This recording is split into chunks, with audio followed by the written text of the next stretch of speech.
All right, Shalom.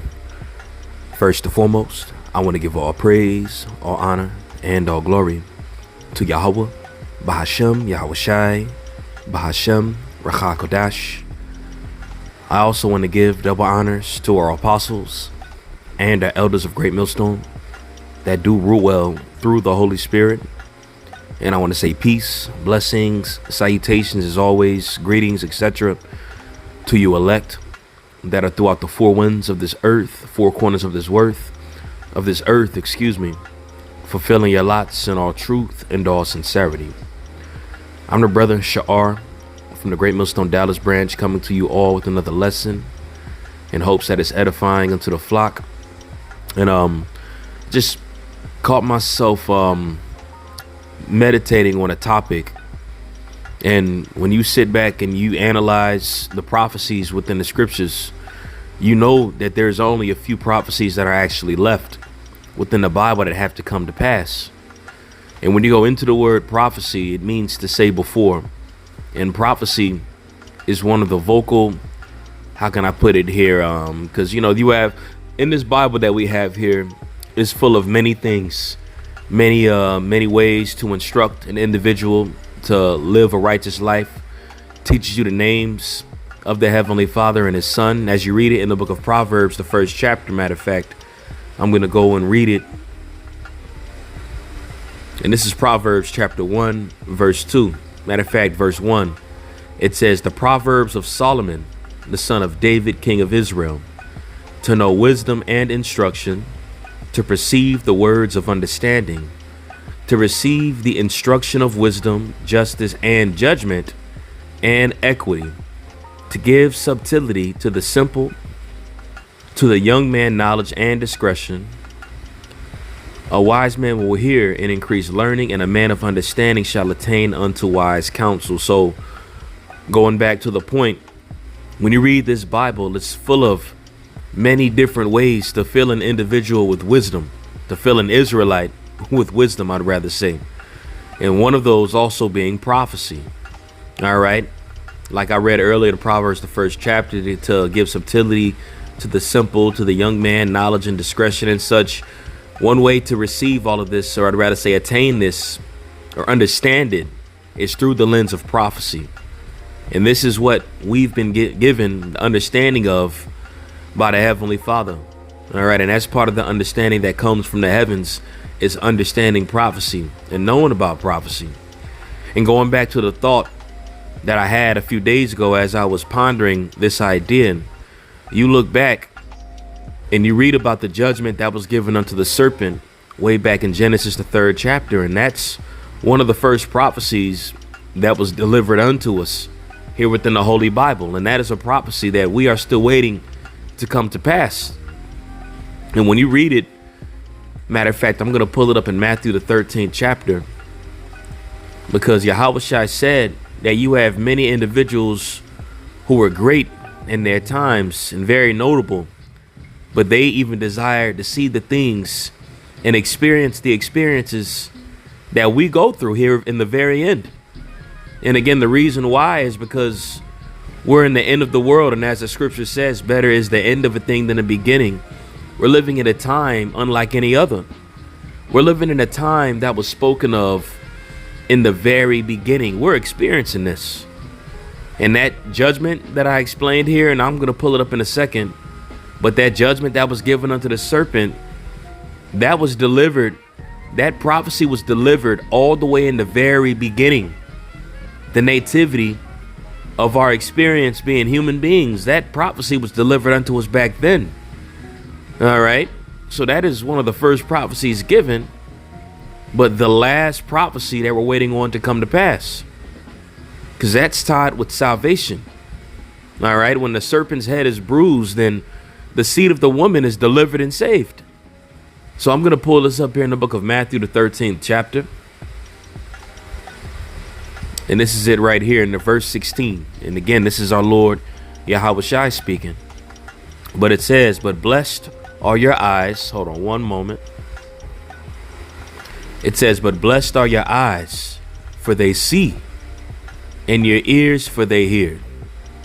For verily I say unto you, that many prophets and righteous men have desired to see those things which ye see, and have not seen them, and to hear those things which ye hear, and have not heard them.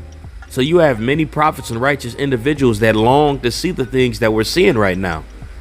All right, and best believe you go back to that prophecy in Genesis, the 3rd chapter, that's tied to salvation. That's tied to the destruction of our enemy, and that's delivered in the very beginning.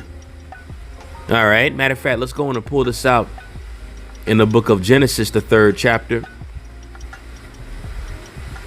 And this is when Adam and Eve ate that forbidden fruit, which really goes into knowledge that was forbidden unto them. And they partook within that knowledge. And it was Eve that was beguiled by the serpent, which later on caused Adam to fall. And as you read it in the scriptures, it goes into how the woman that was deceived and not the man. All right. It was the woman that was deceived and not the man. Let's go and find that really quick, actually.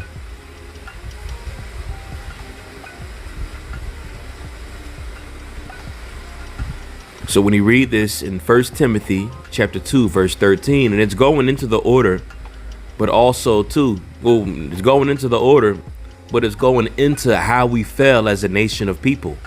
All right, or as a species, I'd rather say. But this is 1 Timothy chapter 2, verse 13. And it says, for Adam was first formed, then Eve.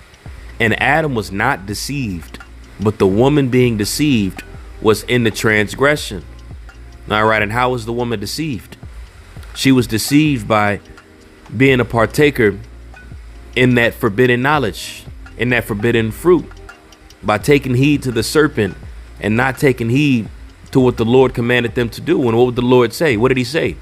He said, out of every tree from this field, or from this garden, I'd rather say, you can eat freely, but of this tree of knowledge of good and evil, thou shalt not eat it. All right. And obviously, what did the woman do? She ended up not taking heed to the instructions, and she ate of that fruit and was deceived by the serpent, and which caused the whole existence of man to fall. It was the woman. It was through the woman that we all have the ability to die, just as the scriptures say. All right. Now, this lesson isn't about the woman, but I do want to mention that as a quick soundbite, which is why it's important for Jake not to be so damn bamboozled and googly-eyed over these women. These women here in these last days are not going to benefit you spiritually. All right. Now, obviously, of course, you know, women shall be saved through childbearing. And we do know, that there are women that are out there that do believe and are contrite and such. So, you know, hey, if the shoe fits, wears it. And if it's not pertaining to you when you're trying your all right, you got your eyes single to you women that are out there that believe, then hey, it is what it is. But that don't change the fact that the scripture says what it says. And the scripture says that it was the woman that was in the transgression and deceived, but not the man. So through the woman being deceived and through her wickedness of not taking heed to order, you have this whole society, this whole world that spiraled out into chaos, and death was sown into the earth. All right. And while that was happening, or while that took place, you have pretty much the first prophecy that was given pertaining to the end.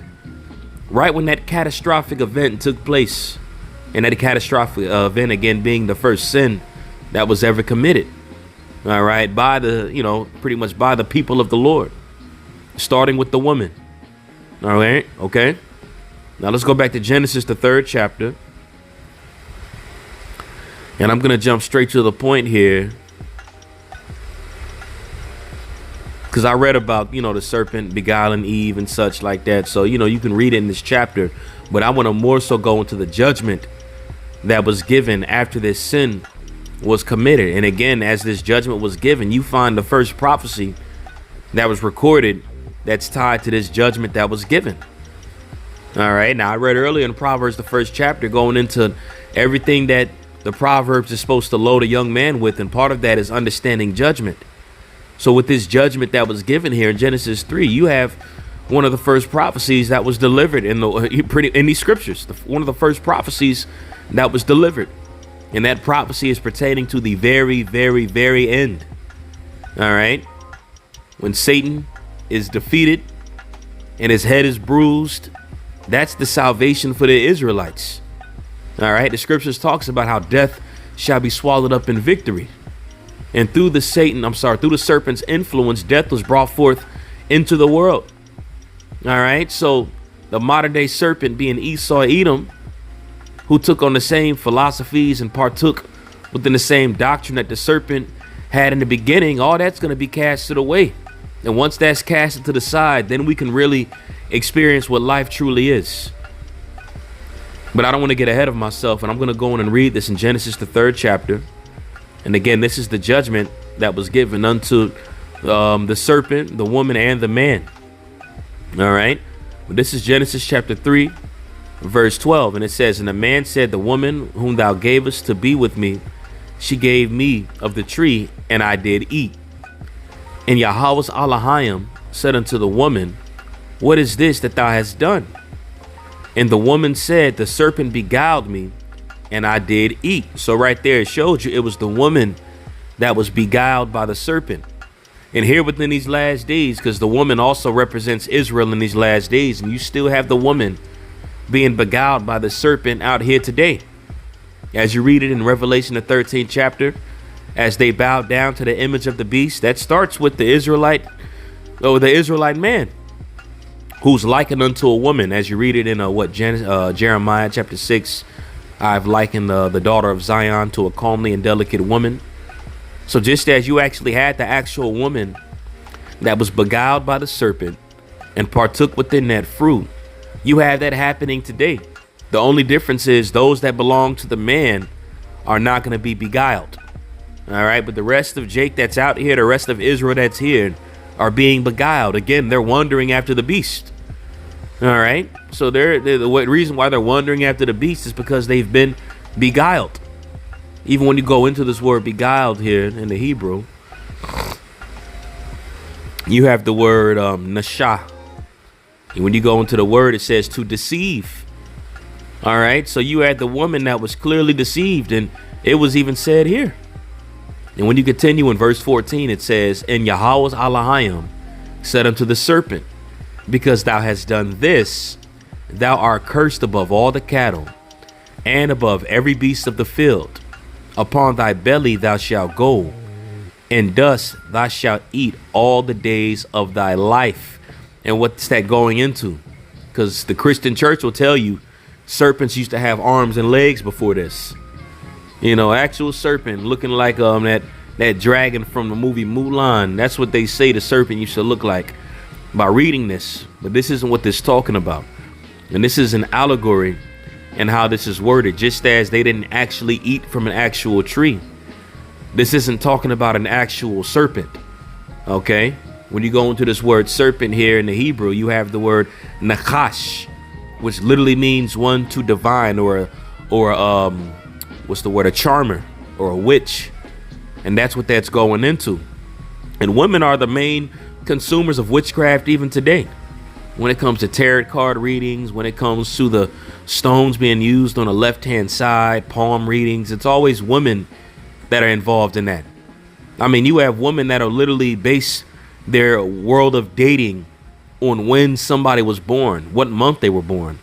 And that's going to be a determining factor on if a woman finds you as a suitable candidate based on what your zodiac is. That's witchcraft. And women are the biggest consumers of witchcraft. So it makes all the much more sense that it was the woman that was beguiled by the serpent, because they're the main ones that are into that. All right. But when you go into it, it says the serpent beguiled Eve, and it goes into how the serpent was cast upon his belly to eat the dust. And that's going into him being brought low, where eventually he's going to be brought low in the end. All right. This is a future prophecy that's given unto the serpent. Now, granted, yeah, he is a low individual. Yeah, he is a slippery, slithery individual. All right. So that is going into that as well, that he's in low places. All right. Very cunning. But ultimately, the judgment to the serpent that I'm going to read about is going to happen at the very end. And that is a prophecy that is the ultimate prophecy that us being Israelites are waiting for. Because when this happens, This is when death is swallowed up. When the serpent is casted down, this is where we can actually enjoy life and what it truly means to be immortal. This is where we can truly experience salvation. All right. The serpent has to be destroyed in order for us to be saved. Completely saved, actually physically saved. The serpent got to be destroyed. Now, this is back in Genesis 3:15. And it says, and I will put enmity between thee and the woman, and between thy seed and her seed. And who is it talking about? The seed of the serpent and the seed of the woman. And who was the seed of the serpent today? Esau, Edom. And Esau, Edom is the seed of the serpent by the ways and teachings and doctrine that's been trickled down all the way from the serpent. This is why you see in the medical field the staff with the serpent wrapped around it, which is the staff of Asclepios, a god that was worshipped back in the Greco-Roman Empire. All right, you have the god Asclepios, Slakim. You have the god Asclepios that was worshipped back in the days of the Apostle Paul. All right, so again, you have the staff with the serpent that's wrapped around it, and you can find that within the medical field. The serpent is tied to witchcraft and sorcery.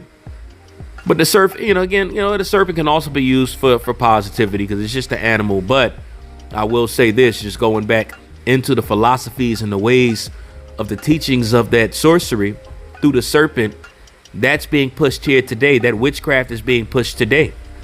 All right. Certain stores that you go to the shop for medicine and such, they call them pharmaceutical stores where they sell pharmaceutical drugs, which that word pharmaceutical goes back to the Greek word pharmakeo, which is witchcraft, which goes right back to the serpent.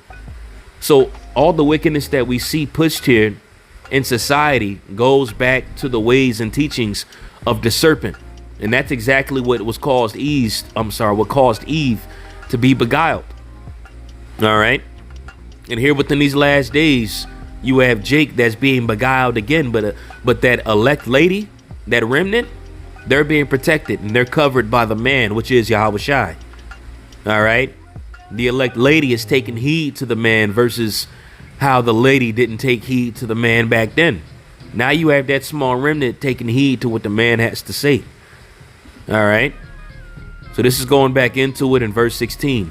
Unto the woman he said, I will greatly multiply thy sorrow and thy conception. In sorrow thou shalt bring forth children, and thy desire shall be to thy husband, and he shall rule over thee. And what that's really saying right there is the fact that they're going to want to be on the rulership seat in their marriages. They're going to be rebellious. They're going to be hard-headed and stiff-necked against their husband. That's really what that verse is saying. Matter of fact, when you read it in the NLT in verse 16, it says, Then he said unto the woman, I will sharpen the pain of your pregnancy, and in pain you will give birth, and you will desire to control your husband, but he will rule over you. So part of the judgment, since the woman was beguiled by the serpent, was now she's made prideful. And now she's going to want to rule over the man that was designed by nature to rule over her. And we're seeing this in full effect here within these last days. That was part of eating of that fruit. The reason why these women are so bugged out and so out of order right now ultimately goes back to them partaking in within that fruit. All right. The first sin that was committed is why you have women so wicked and jacked up and corrupt today. That was due to the first sin that was committed. All right. In verse 17, it says, And unto Adam he said, Because thou hast hearkened unto the voice of thy wife, and hast eaten of the tree which I commanded thee, saying, Thou shalt not eat of it, curses the ground for thy sake. In sorrow thou shalt eat of it all the days of thy life. And part of that sorrow that we receive is from the women of our bosom. You work, you go to work, you go home, you catch hell, I'd rather say, as you're out in the field. You come home and you got a nagging woman that's on your case 24/7. But don't let her do or say anything off, because she's not going to hold herself accountable.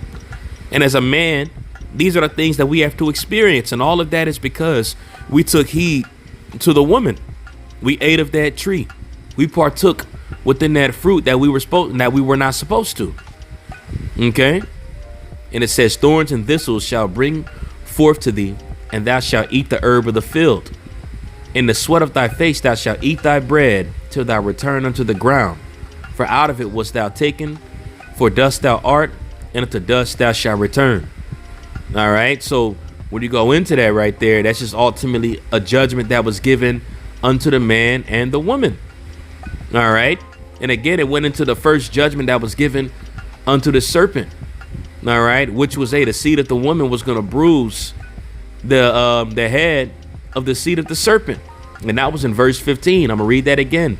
It shall bruise thy head, and thou shalt bruise its heel. All right, it shall bruise thy head, and this is a judgment given unto the serpent.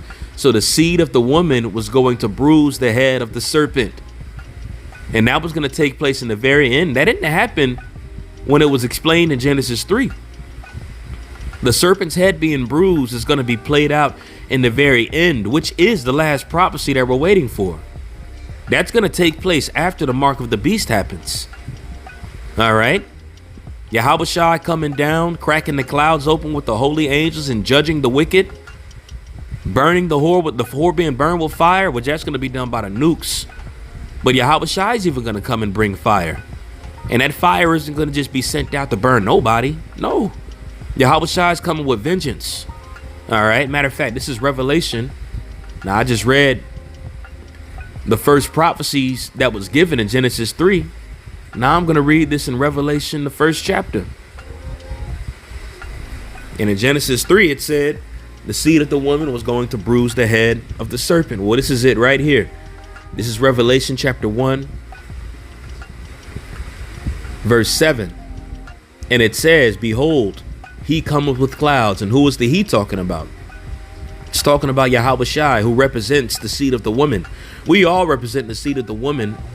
All right, but it starts with Yahushua. But every Israelite to a degree represents the seed of the woman, because we are that seed that the serpent desires to control and kill off. But it must start with Yahushua. He is the creme de la creme of the seed of the woman. Okay, you can read about that woman in Revelation, the 12th chapter. All right, with the sun and the moon and the stars and everything that represents Israel, and how that woman bore a child, a man child.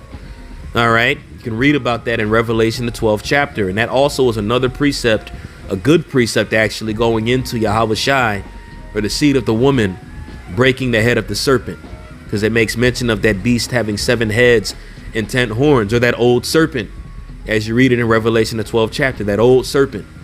So Revelation 12 is another good chapter to go to, of the seed of the woman bruising the head of the serpent. All right, but this is Revelation 1 and 7. And it says, behold, he cometh with clouds, and every eye shall see him, and they also which pierced him. All right, and you had that piercing serpent that you can read about in Isaiah, the 26th chapter, or the 27th chapter, I'd rather say. And it's Yahushua that's going to destroy the piercing serpent. All right, but it says, behold, he, who is Yahushua, cometh with clouds, and every eye shall see him, and they also which pierced him, which is the serpent. All right, Esau, Edom, the modern day Roman Empire, starting with America, NATO, the EU, those banking families, the modern day Chaldeans, you can read about in Isaiah 47. That's going into they which pierced him. And all kindreds of the earth shall wail because of him, even so Aman. So that is a prophecy that we are all waiting for. All right, and you can read about these prophecies and how they were declared in the very beginning, which is why prophecy is at the forefront of this ministry. And prophecy is something that the believers are going to have to very sharply understand here in the very end. All right, because prophecy is not being pushed by the Christian church. They don't go into it. They're lost in the sauce. But it's through faith of the Lord, of course, and with that, understanding the prophecies, which is why we're not consumed and deceived. You have the elect that's not deceived by Satan, as the scriptures talks about. We're not deceived by the devices that are set out here to deceive us, because we've been given the Holy Spirit, and been given the Holy Spirit, we have understanding of biblical prophecy. All right, and we know the things that were written of before and how they are to play out here in the end. Let's read this in Isaiah 46 and 10. This is Isaiah 46. Matter of fact, I'm going to start at verse 9. And it says, remember the former things of old, for I am Allahayim, and there is none else. I am Allahayim, and there is none like me, declaring the end from the beginning. In Genesis 3, verses 13 all the way through verses 17 is definitely the end being declared in the beginning. So much of the end being declared in the beginning. That's, as I said earlier, one of the first, if not the first, prophecies declared in the Bible that we have. So that was literally declared in the beginning to Adam. That was declared to Adam. All right. And it was meant to play out all the way in the end. And you had prophets that were since the beginning of time as well. All right. So it was the prophet of the Lord that declared that message to Adam, the woman, and the serpent. All right. So they prophesied the end all the way in the very beginning to Adam and what was going to transpire and take place. So it says, declaring the end of the end from the beginning and from the ancient times, the things that are not yet done, saying, my counsel shall stand and I will do all my pleasure. All right. So part of that counsel standing, all right, in the very beginning is Genesis, the 3rd chapter, the judgment being given unto the serpent, the judgment of his head being bruised. And that's a judgment that we're all waiting for. All right. Matter of fact, I can end it here in Psalms chapter 68. And when you read about this chapter, this whole chapter is going into salvation.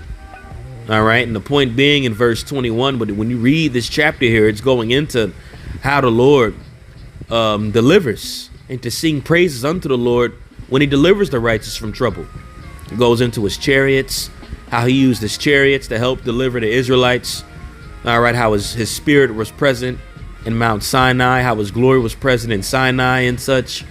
All this is going into the glory of the Lord and how he's going to use that glory to save. And with that same glory that's going to be used to save, it's also going to be used to destroy the wicked. All right, as it was read earlier in Genesis, the 3rd chapter, this same glory is going to be used to bruise the head of the serpent. So this is Psalm chapter 68, verse 20. And it says, he that is our God is the power of salvation. And unto Allahayim, really Yahweh, the Lord belongeth the issues from death. So what that means is he's even going to rescue us from death. That's what that means. The issues of death. Unto the Lord belongeth the issues of death. That goes into him being able to rescue us from death. And I quoted it earlier, how death shall be swallowed up in victory.